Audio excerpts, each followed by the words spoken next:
Maddie, and today I'm having a walk along the seaside. There are lots of waves, sand, and look, there's a bird drying its wings in the breeze. And what about that building over there? Do you know what it is? That's right, it's a lighthouse. It helps boats and ships that are sailing nearby. But do you know how a lighthouse works? Let's find out. How does it work? Lighthouse. Lighthouses have very important jobs, and that's to be seen by ships that are far out at sea. And so the ships can tell which lighthouse they're looking at during the day. Sometimes they're painted with different patterns, so you can tell them apart from the other lighthouses that are nearby. Can you see what colour and pattern this lighthouse has? That's right, it has red and white stripes. Lighthouses have to be tall, so they can be seen by ships to warn them that there are dangerous rocks or shallow water nearby. And this one is 26 metres high. That's about the same height as 5 giraffes standing on top of each other. But the most important part of a lighthouse is the bright lamp that shines on the top. That's why it's called a lighthouse. And that lamp is called a beacon.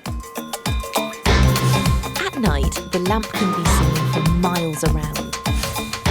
And like lighthouses are painted in different ways, the lighthouse's lamp flashes in different ways. This flashing pattern is called the character, and it's marked on special maps that are used by sailors like this one. It's called a nautical chart, and that means that when a sailor sees the lighthouse and the pattern, they know which one they're looking at. This helps them to work out where they are. And this is our lighthouse just here. We can see its name, the Haysborough, and its character is written on the chart too. And that's what this means. Can you see the numbers written on the chart? It flashes 3 times every 30 seconds. But how does a lighthouse make a beam of light that's so bright it can be seen by ships in the night that are miles away? I think we need to take a closer look. A lighthouse's bright light is called the beacon. When it's dark outside, or it's foggy or stormy weather, inside the lighthouse, a sensor sends a message to a computer. The computer switches on the beacon and controls the flashing character of the lighthouse. There are 3 flashes of light, then darkness. The 3 flashes happen every 30 seconds. The light bulb is inside a big glass container called a Fresnel lens. The Fresnel lens is made from hundreds of pieces of specially shaped glass. The glass makes the individual beams of light from the bulb bend and reflect to make a more focused beam of light. The glass pieces also magnify the light, making it bigger and even brighter. The Fresnel lens points the beam out at sea so that ships from miles around can work out where they are. Wow, a lighthouse is really clever, isn't it? And I've been given a special permission to show you inside the lighthouse. But to get to the top, we have to climb 96 stairs up this spiral staircase. Hello! You coming up? Oh, wow. This is the lantern room. And a lantern is a type of lamp, and that's just what the beacon is. The views are incredible. This is Peter. Hello, Peter. Hello. He's the lighthouse keeper. He looks after the lighthouse, and it's his job to keep the Fresnel lens nice and clean. And here it is. Just look at all of these pieces of glass. Peter has given me special permission to go inside the Fresnel lens. Wow! Wow! This is the light bulb, and really, it's not that big. But let's see it in action. Peter, can we switch it on? Wow! It's pretty bright, but remember the Fresnel lens makes it much brighter and more focused, and that's how this light bulb can be seen by ships from 14 miles away. But I don't have a ship to see this lighthouse from. Up and away! This is a special flying camera, and it's called a drone. This is Alex, and he's going to fly the drone and move the camera that's on board using this controller. Okay, Alex, let's see it fly. Whoa, it's really loud! Sounds like a swarm of bees!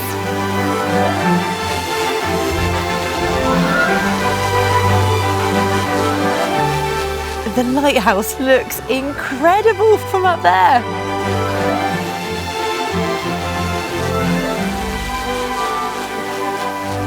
We can see the flashing pattern, the character, really clearly. Here it goes. 1, 2, 3, and it's off. Wow. And now it's flying out to sea. The drone is so far away, but we can still see the lighthouse really clearly because of its red and white stripes. I loved finding out how a lighthouse works, did you? What was your favourite bit? Can you remember what the special flashing pattern is called? That's right, it's called the character. Did you hear the sound that the drone camera made when it took off? And did you see how amazing the lighthouse looked on my special flying camera?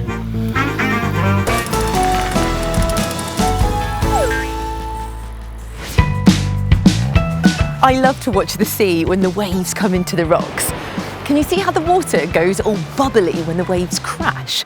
It's a bit like a bubbly bath. But have you ever used a bath bomb to make your bath bubble? Bath bombs are great fun because when they go in the water, they bubble and fizz and turn it bright colours. But why is a bath bomb bubbly and fizzy? Do you know how a bath bomb's made? Let's find out. How is it made? Bath bomb! To find out how a bath bomb's made, I've come to a bath bomb factory. Wow! Look at all these bath bombs! Don't they look great? Look at all of the colours.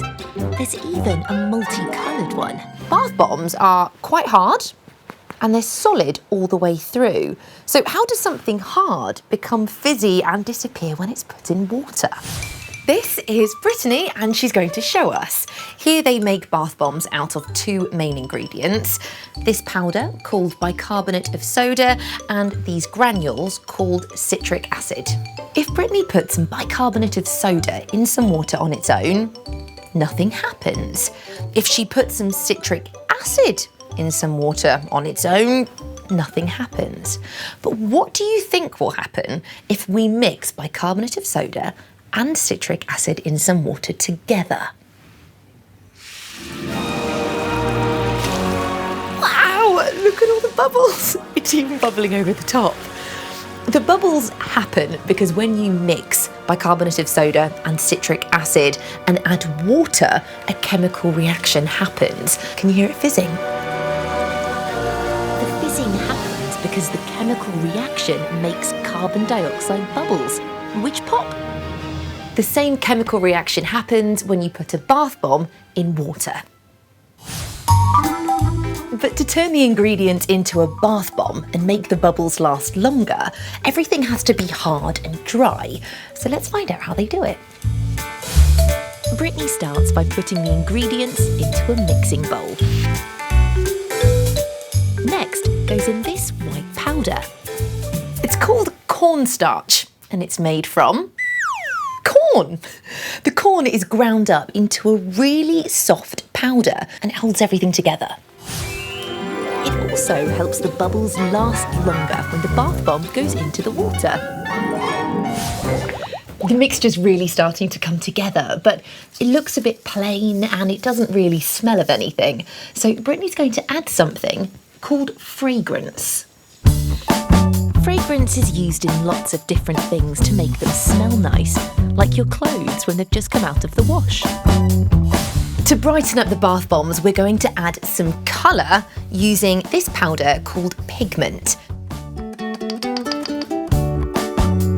And a special liquid called a wetting agent.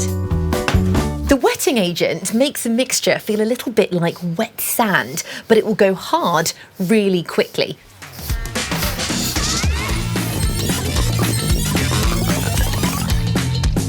Wow, now we can really see the pigment. The bath bombs are going to be bright pink. Now it's time to make the bath bomb shapes. Brittany does this using a mould. You see, it's the same shape as the bath bomb. Brittany scoops mixture into both sides, squishes it together, and you end up with a donut shape. And here we are, 15 strawberry pink bath bombs. Now they have to dry for 24 hours. That's a whole day and a whole night. And aren't the colours brilliant? This is our strawberry pink one. They've gone hard, solid like a rock. But what will happen if we put them in water? So we can get a closer look at the bath bombs fizzing, I'm going to use my special waterproof camera and put it inside this container of water. This is a special waterproof camera, so you shouldn't do this with your camera at home. Here we go. Okay, let's put the bath bomb in. Ready? 1, 2, 3. Whoa, can you hear that sound? It's like we're underwater with the bath bomb. Wow, look at all of the pink bubbles. The bicarbonate of soda and the citric acid are reacting when they hit the water. And it smells really good too. I loved seeing how bath bombs are made. What was your favourite bit? Can you remember what it's called when the citric acid and the bicarbonate of soda mix to create lots of bubbles? That's right, it's called a chemical reaction. Did you hear the sound of the carbon dioxide bubbles popping? And did you see the bubbles fizzing underwater on my special camera?